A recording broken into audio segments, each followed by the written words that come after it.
bonne route pour venir et dans la grandance, des universités, des infrastructures où on peut recevoir des touristes, rien de durable. Les ONG sont là pour nous maintenir en vie, mais ils ne veulent pas que nous atteignions notre autosuffisance, notre indépendance économique. Est-ce qu'on peut dire que la misère, finalement, est le gagne-pain de beaucoup d'ONG? Les ONG, c'est ce qu'ils font ici, c'est ce qu'ils veulent faire comprendre à d'autres qu'ils sont là pour aider, mais en fait, c'est pas vrai. Tout le monde sait que c'est pas vrai. Et vous avez vu comment M. Kagame a dû faire pour essayer d'aider le Rwanda. Et vous avez vu comment Chavez a dû faire pour essayer d'aider les Vénézuéliens. Le jour où un gouvernement voudra qu'on ait une Haïti meilleure, vous verrez qu'il n'y aura pas beaucoup d'ONG, 2, 3 ou 4. Mais pourquoi avoir des milliers et des milliers d'ONG? Chacun fait ce qu'il veut. Le Canada te promet 20 millions de dollars. Donc le Canada envoie des ONG canadiens pour reprendre les 20 millions et rentrer au Canada. Les Américains font de même. Et ça, c'est pas une aide.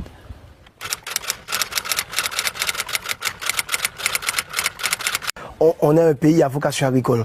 Comment comprenez-vous, il n'y a pas une banque de crédit agricole? On fait tout ça, le paysan fait tout ce qu'il doit faire pour planter et après à la fin, il ne peut rien vendre. Et comme il ne vend pas et dans 2, 3 jours, et ça périt. Donc il faut l'agro-industrie, il faut des usines de transformation. Et si les ONG veulent aider, par exemple, donner à manger aux enfants, on ne peut pas importer du riz des États-Unis pour donner à manger aux enfants. On achètera du paysan et le paysan verra que maintenant ce qu'il fait a de l'importance. Et vous allez voir que petit à petit, on trouvera notre route, notre chemin. Mea culpa, de mea culpa en mea culpa. Bill Clinton a fait son mea culpa, j'ai bien entendu d'autres qui ont fait leur mea culpa. Je ne crois pas que c'est ce dont nous avons besoin. Nous avons besoin d'une politique ferme, d'un président ferme et d'un groupe ferme qui dit bon ok, ça suffit, non, on doit aller de l'avant. Mais faire des mea culpa et n'apporter aucun changement, ça ne rime à rien. Et j'ai bien entendu les mea culpa de M. Clinton, que je respecte d'ailleurs, et j'ai bien entendu d'autres mea culpa, mais aucune, ils n'ont pris aucun engagement pour que ça change. Et donc, malheureusement, c'est ça. Mais pour le commerce du riz, pour la détaxation, c'est pas seulement le riz, c'est tout. On importe tout maintenant. On importe tout de la République dominicaine ou des États-Unis d'Amérique. Donc maintenant, on est vraiment dépendant de la République dominicaine économiquement. Est-ce que c'est normal? Non, c'est pas normal. Est-ce qu'on doit avoir des problèmes avec les Dominicains? Non. La faute n'est pas aux Dominicains, c'est nous autres Haïtiens qui devons prendre notre responsabilité. Ce sont ceux qui nous gouvernent qui doivent investir dans la production nationale. Par exemple, nous avons près de 903 000 hectares irrigables. 903 000 hectares de terres irrigables en Haïti. Et bon, cultivables. Seulement 100 000 hectares sont cultivés. Mais pourquoi? L'État, c'est le plus grand propriétaire foncier en Haïti. Mais pourquoi on ne cultive pas ces terres-là? Donc on doit en connaître les causes, on doit chercher les causes et trouver les solutions. Je crois que si on veut, Haïti peut atteindre l'autosuffisance alimentaire en 5 ans.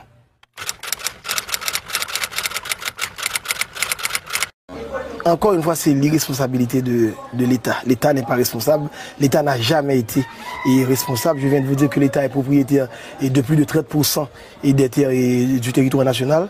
Mais l'État est irresponsable. Ici, il y a des lois. Il y a des lois qui disent, voilà, monsieur le maire, voilà ce que vous devez faire. C'est une question que vous auriez dû poser au maire de Pestel. Il y a les lois. Les lois sont là. Il y a les taxes à percevoir sur les propriétés bâties. Il y a les taxes à percevoir avec les marchands et jour de marché. Mais le maire s'en fout, tout le monde s'en fout, le collecteur d'impôts s'en fout. Et voilà, on attend de l'aide.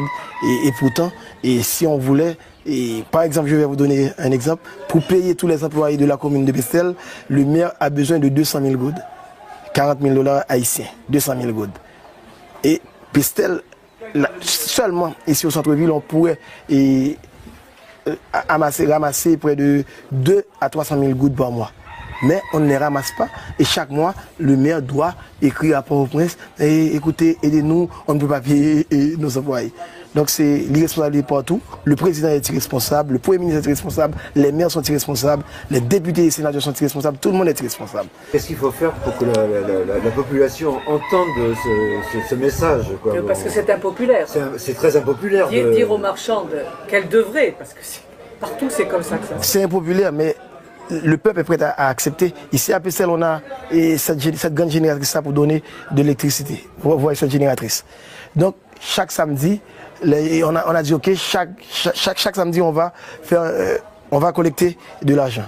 Vous devez donner 10 $ et vous 5 $. Au début, tout le monde disait non, non, non. Mais après, quand ils ont vu l'électricité, tout le monde venait. Ah, pourquoi vous n'êtes pas passé? Et on a ton argent. Donc, quand les gens ici en Haïti ne veulent pas payer, c'est parce que l'État ne donne rien. Donc, si l'État est responsable, on ne te donne rien, même pas une petite école, même pas un petit hôpital. Donc, pourquoi vous allez payer des taxes? Donc, c'est ça, c'est face à l'irresponsabilité de l'État, c'est la réponse du peuple. Mais si le peuple voit qu'il y a un État conscient, un État qui veut travailler et un État responsable, je vous donne la garantie qu'on va payer. On paiera. On paiera. Dès le début, dès notre indépendance, les femmes ont toujours occupé un grand rôle. C'est un des premiers pays où dans notre première constitution de Saline a dit qu'il n'y avait pas une différence de sexe. Et vous allez voir qu'une femme comme Marie-Jeanne était à la crête à Pierrot et c'est elle qui commandait. Elle commandait un troupe d'hommes, un peloton d'hommes, avec la Martinière Imani. Donc les femmes, dès le début, dès le départ, dès notre indépendance, ont eu leur rôle. Et encore une fois, aujourd'hui, vous allez voir, dans notre gouvernement, il y a pas mal de femmes. Donc d'ailleurs, nous autres Haïtiens, les femmes sont vraiment nos mères. Ce sont les femmes qui nous envoient à l'école et ce sont elles qui prennent soin de tout. Même les maris dépendent des femmes en grande partie, surtout dans le milieu paysan. Et c'est notre petite banque. Et s'il n'y avait pas les femmes, vraiment, je ne sais pas ce qu'on aurait pu faire, et surtout dans la paysannerie. Oui. C'est des causes historiques. C'est étonnant, hein, parce que les femmes à Haïti, c'est vraiment très particulier quand même. Ah, c'est vrai. Et en Haïti, les femmes, c'est chef de la maison. Ce qui ne les empêche pas d'être maltraitées aussi. Il y a une ambiguïté. Parfois, elles nous maltraitent aussi. Non, c'est vrai, mais heureusement, on a des lois.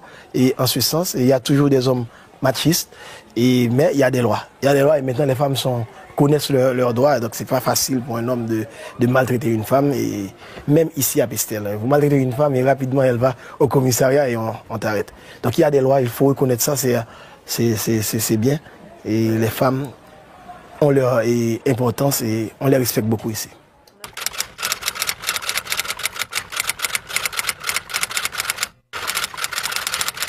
Alors là, j'ai une idée qui me vient par la tête parce que je vois passer un préservatif qui sert de ballon. Il y en a eu beaucoup hier. Mais il y a quand même un problème là. Ça nous a amusés, bien sûr. Mais peut-être là, j'y pensais pas, mais là, c'est en voyant ce beau ballon qui vole bien que je pose ce problème de la sexualité un peu débridée en Haïti, ce qui serait sympathique, ma foi, si ça n'avait pas aussi des conséquences dramatiques. Donc, il faut reconnaître qu'ici, à Pestel, et dans la Grandance, ils ont mené une bonne campagne contre le sida. Donc c'est pour ça que vous voyez tout le monde à son préservatif, même les enfants. Mais ce n'est pas un secret qu'ici à Pestel et dans toutes les grandes villes du pays, que ce soit Saint-Marc ou les Cailles, et les enfants ont leur premier rapport sexuel dès 10 ans, plus ou moins. Et ici à Pestel, c'est scandaleux et il y a des enfants de 11 ou de 12 ans qui vivent avec des hommes et leurs parents sont d'accord et on ne peut rien faire. Si je vais dire, ah non, et madame, vous ne pouvez pas donner votre fille de 13 ans, et à quelqu'un, il va me dire, ah, tu vas en prendre soin. Donc c'est comme ça, donc je crois que c'est la misère, et c'est lié à la misère, malheureusement l'État condamne ça, les lois de la République condamnent ça, mais si vous allez chez un juge ou quelqu'un, et les parents vont dire, il n'y a rien, c'est pas vrai, et c'est quelqu'un qui travaille avec monsieur, donc c'est comme ça qu'il y a une certaine tolérance, mais c'est à cause de la misère. Donc c'est tant de problèmes qu'il faut résoudre, mais on ne peut rien résoudre si on atteint pas, si nous n'avons pas cette autosuffisance alimentaire, si nous ne pouvons pas donner à manger à notre peuple, il n'y a rien qu'on puisse faire. Je crois qu'on devrait avoir peur de moi. Mais ceux qui devraient avoir peur de moi, ce sont les ennemis de la nation. S'ils ont peur de moi, ils ont raison. Je vous ai dit tantôt que je suis prêt à donner ma vie pour Haïti. D'ailleurs, je l'ai déjà prouvé et je peux le faire encore si c'est nécessaire. Pour mon pays,